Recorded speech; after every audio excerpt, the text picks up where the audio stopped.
એલી સાંભળ તો મારો ભાઈબંધ આપણા ઘરે આવ્યો હોય ચા બનાવતો અમારા બે હાટું હું કઈ ચા નથી બનાવવાની. તો શું થઈ ગયું મને ભગવાનને બે હાથ આપ્યા હે મારા હાથે ચા બનાવીને મારા ભાઈબંધને પાઈ દઈશ બે ભાઈ તું અહીંયા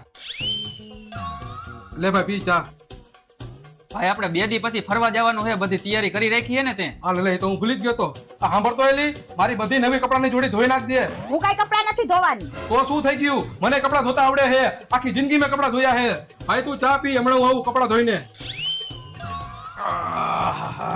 બહુ થાકી ગયો છો ને ભાઈ. હા ભાઈ હવે શું આપણે જમી લેવું હે ને આ જમી લે હાલ. આ સાંભળતો એલી અમારા બે હાટું જમવાનું બની ગયું હે ને હું કઈ જમવાનું નથી બનાવવાની. બહાર જમતા આવો. મારે જમવો જઈને પૈસા થોડા બગાડાય મને જમવાનું બનાવતા આવડે હે મારા હાથે મારા ભાઈબંધને હું જમાડી દઈશ બરોબર ને ભાઈ ભાઈ તારી આ હાલત જોઈને મને બહુ દયા આવે છે હો. અહીંયા બેઠા ત્યારે મેં તને કીધું તું ને ભાઈ મારી ગર્લફ્રેન્ડ ના મમ્મી પપ્પા માનતા નથી હવે ગમે એ થઈ જાય હવે મારે ભાગીને પ્રેમ લગ્ન કરવા છે. એટલે ભાઈ ભાગીને પ્રેમ લગ્ન ન કરાય બધા માની જાય સમાધાન થઈ જાય પછી